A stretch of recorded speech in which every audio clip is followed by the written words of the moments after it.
जो कुछ भी घटना हुई है हजरतगंज के भीतर, ये बड़ी दुखद है और मैं अभी भी हतप्रभ हूं कि इस पर कोई एक स्पेशल ड्राइव क्यों नहीं चला। आप लोग कृपया शांत हो, बीरेन जी बोलेंगे। बीरेन जी गो अहेड।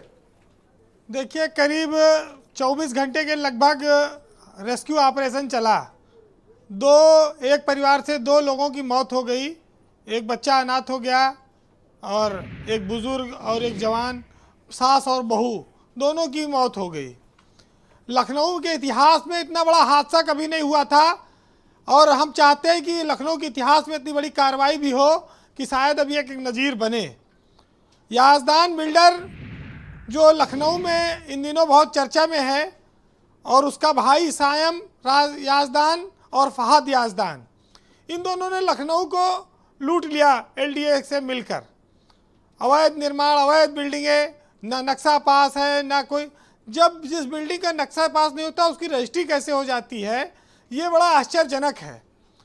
लोग लखनऊ में आते हैं कि शहरों से कि कुछ अच्छी सुविधाएं महानगरों में वहाँ रहा जाए, किसी तरह का मकान हो जाए, लेकिन मकान ज़िंदगी ले ले, मकान बिल्डर यमराज बन जाए और मकान ताश के पत्तों की तरह ढह जाए, ऐसा मकान की कल्पना लोगों ने नहीं की होगी। लोग फ्लैट में रहने से डरने लगेंगे और प्राइवेट बिल्डरों ने जो हाल कर रखा है। ब्रजेश जी, बेतहासा कमाई ने एलडीए की आंख पे पट्टी बांध दी इनके इंजीनियरों और अफसरों पर। पुलिस भी उसमें बहुत शामिल है। अकूत पैसा है इन लोगों के पास, थाने से भी पैसा ले लेते हैं बिल्डिंग बनवाने के नाम पर।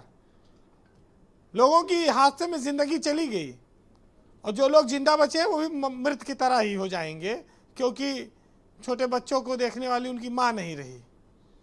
अफसरों के गुनाह की कीमत जो है वो बेकसूर जिंदगियां चुका रही हो, बिल्डरों के गुनाह की कीमत। और जिस रेरा की हम बात करते हैं वो तो सफ़ेद हाथी है, उसके पास न दांत है न आँख है, कोई उसका आदेश मानता नहीं, उसकी कोई आरसी तामील नहीं होती।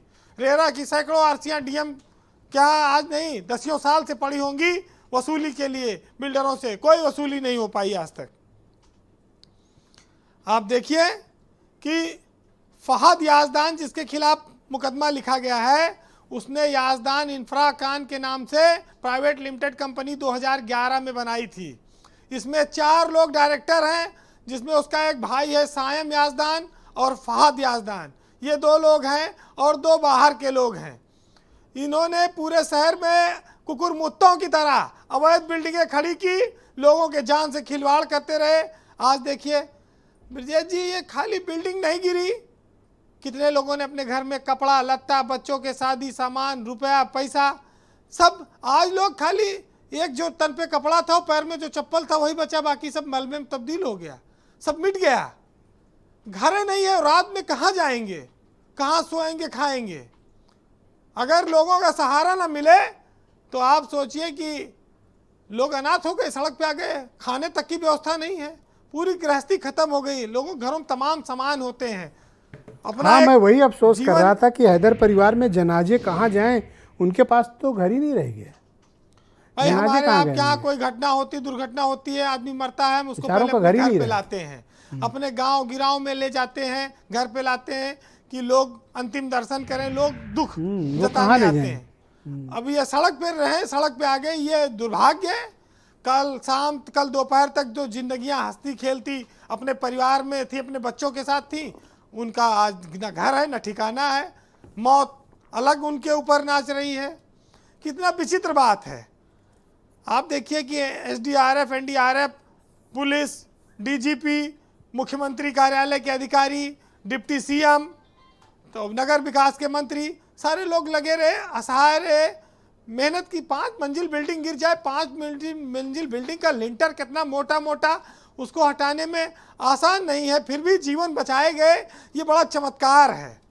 यही आप कह सकते हैं कि जो पाप इंजीनियर और अफसर मिलकर करते रहे, उनको धोने में हमारे जवानों ने अपनी जान की बाजी लगा दी 24 घंटे में। एलडीए ने तो अपने आप को लूट का विभाग बना रखा है। एलडीए का मतलब है लूट वाला विभाग हो गया, लूट डालो। और आज इसी वजह से ना कोई झील बच रही है, ना तालाब बच रहा है लखनऊ में, ना कोई कब्रिस्तान बच रहा है। जहाँ पा रहे हैं वहाँ बिल्डिंग खड़ी कर दे रहे हैं, औने पौने दाम बेच डालो, ना उसकी रजिस्ट्री नहीं, खरीदने वालों की भी मति मारी जाती है। भाई थोड़ा दिमाग खोलो, पढ़ो लिखो, समझो कि कौन सी खरीदना है, कौन सी नहीं खरीदना है, थोड़ा समझदारी विकसित करो। बिजली विभाग वहाँ कैसे बिजली दे देता है, कनेक्शन दे देता है, कैसे रजिस्ट्री विभाग उसकी रजिस्ट्री कर लेता है, कैसे अग्निशमन विभाग वहाँ पर एनओसी दे देता है। भगवान जाने सब भ्रष्टाचार के चलते कितने लोगों की और जाने जाएंगी। जी वीरेंद्र जी, लोग अपना जीवन भर की कमाई जोड़कर घर लेते हैं, कोई लोन लेता है, घर गृहस्थी उसके बाद बनाते हैं, एक सुकून की ज़िंदगी अपने घर में फ्लैट में आके जीना चाहते हैं, लेकिन फ्लैट जो है वो सीधे हवाई जहाज की तरह उड़ते गिरो, कोई लाश ना कोई टुकड़ा ना निशानी, कुछ नहीं, सब जलकर खाक, उसी तरह की स्थिति बना दी है जी। अब कमेटी है, FIR है, जांच करेगी। आप देखिए एक चूक हो गई, मेरठ में शाहिद मंजूर के लड़के को तो पकड़ लिया पुलिस ने, और लखनऊ में ना सायम को पकड़ पाई ना फहाद को। हाँ, मेरठ से तो उनको पकड़ लाए, खींच लाए। और जाना भी चाहिए जेल, ठीक है, अपराध किया जेल जाएं, लेकिन ये कब पकड़ा जाएगा? ब्रजेश जी, हमारे यहाँ अफसर, इंजीनियर, ठेकेदार ये सब मिलकर आपदा काल में उत्सव मनाते रहे हैं जी। और इसी का नतीजा है कि आज हम लोगों ने लोगों का दुख दर्द आप देख सकते हैं। ये किसी एक सरकार की हम जिम्मेदारी नहीं कहेंगे, जो भी सरकारें आई शहर बढ़ता गया, कोई मंत्री मुख्यमंत्री सरकार एक एक अधिकारी की निगरानी भी नहीं कर सकती, भ्रष्टाचारी है, तमाम रास्ते खोज लेते हैं। लेकिन दुर्भाग्य का अब अभियान चला दें, अब तो कोई रोक नहीं है। बुलडोजर, बाबा का बुलडोजर बड़ा मशहूर है, तो चलाएं बुलडोजर, अब सही जगह वक्त आ गया है। याजदान के कम से कम 10-12 अवैध निर्माण है, उसको तो गिरा दें। तमाम सारे लोग प्रमाण लेके बैठे हैं यहाँ डिबेट में, अब तो ये हो जाना चाहिए। जी जी। ब्रजेश जी, गुनहगार वो नहीं है जो कत्ल कर रहा है, गुनहगार वो भी है जो कत्ल करवा रहा है, और गुनहगार वो भी है जो खाली इन सब पर लच्छेदार भाषण दे रहा है।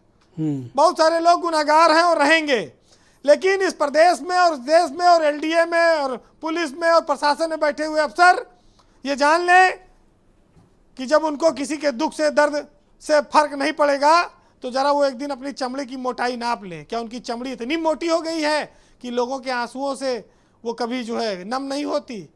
ब्रजेश जी, आज आप हिम्मत नहीं कर सकते सिविल हॉस्पिटल में जाने की, वो वहाँ पर लोगों का रोना देखकर, परिवारों का दुख देखकर बहुत दुखद है। हम लोग गए, हिम्मत नहीं पड़ती, लेकिन पत्रकार को हर चीज़ देखना पड़ता है, डॉक्टर को, जो सार्वजनिक जीवन में, पुलिस वालों को। मैं DGP DS चौहान की बहुत तारीफ करूँगा कि उन्होंने पूरी रात मेहनत की, सवेरे 5-6 बजे तक वो लगातार लगे रहे, मुख्यमंत्री लगातार मॉनिटरिंग करते रहे। सरकार ने अपना काम किया है और अपना NDRF ने और जवानों ने भी अपना काम किया। हादसा तो देखिए कोई नहीं रोक सकता, लेकिन उसके बाद जो स्थिति बनती है वो रोकी जा सकती है जी। आज बहुत दुखद है, एक बच्चे ने अपनी माँ खो दी, 2 बेटों ने भी अपनी माँ खो दी, और बाप अस्पताल में पड़ा है। तकलीफ बहुत होती है ऐसे मंजर देखकर। अब सजा का लेवल क्या होगा, इसका इंतजार होगा। तो सुनिएगा, जिनकी आज माँ नहीं है जिनके पास, कि एक कमी सी रहती है तेरे पास ना हो के माँ, सब कुछ पा लेता हूँ तेरा प्यार नहीं पा पाता हूँ माँ, पेड़ों की छाँव में बैठ जाता हूँ पर तेरे आंचल का सुकून नहीं पाता हूँ माँ, एक कमी सी रहती है तुझसे दूर हो के माँ। बहुत शुक्रिया आपका वीरेंद्र जी, बहुत भावुक बात आपने कही, बहुत बहुत धन्यवाद। मैं नवीन भटनागर जी का रुख करता हूँ।